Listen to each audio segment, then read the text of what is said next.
In today's video, we're going to talk about a very useful tool that's been used frequently in the calculus module, a rule that has many applications to do with finding limits that goes by the name of L'Hopital's rule. L'Hopital's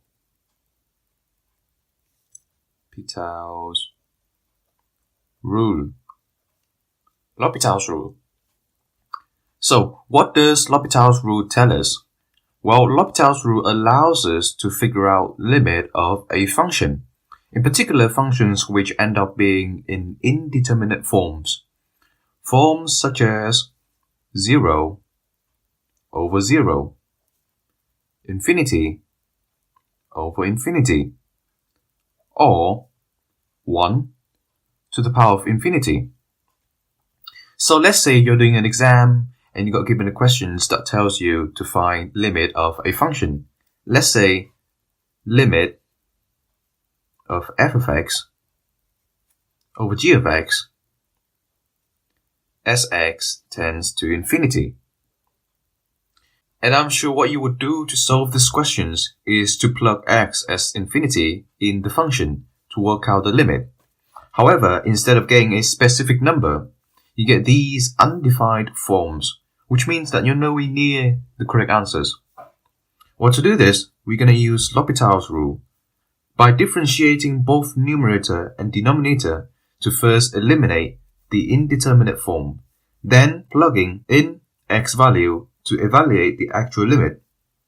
So according to L'Hopital's rule, this limit right here, limit of f of x over g of x as x tends to infinity, which ends up in indeterminate form, is equal to the limit of the derivative of f of x over the derivative of g of x as x tends to infinity.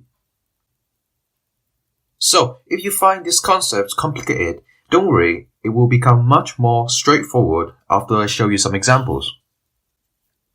So, first example, I have quite a simple one. Limit of x squared minus 16 over x minus 4 as x tends to 4.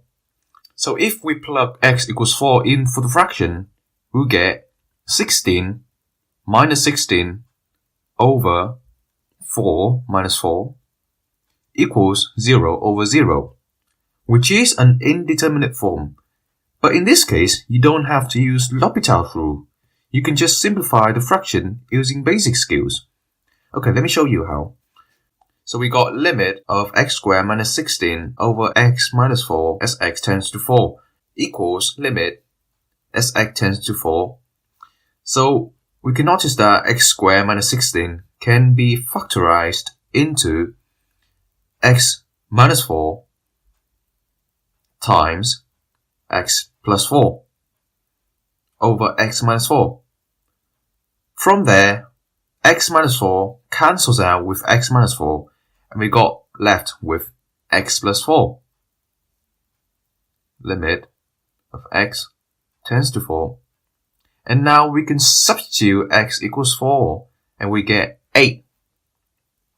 Now let's also try to apply L'Hopital's rule to see if we would get the same answer. So limit of x squared minus 16 over x minus 4 as x tends to 4 equal limit of x tends to 4. Now with L'Hopital's rule, we need to differentiate both numerator and denominator. So x squared minus 16, the derivatives of that is 2x over the derivative of x minus 4 is 1. And now substitute 4 in, we get 8, which is indeed the correct answer. Now next example, I have limit of sine x over x as x tends to 0. Now if we plug in 0 for x, we'll get sine 0 over 0. Sine 0 is 0, and we get 0 over 0. In this case, if you don't know anything about L'Hopital's rule, you would try to convert sine x to tan x or something, and somehow eliminate x. But that's way too long and complicated. With L'Hopital's rule, all you have to do is differentiate sine x and x. How simple is that? So we've got limit of sine of x over x as x tends to 0 equals limit as x tends to 0. Now the derivative of sine x is simply cos x over the derivative of 1, which is 1. Now substitute 0 in for x, we get cos 0, which is 1. And that's going to be the limit of sine of x over x as x tends to 0. So there you have it, guys. That's how you apply L'Hopital's rule to figure out limits of functions.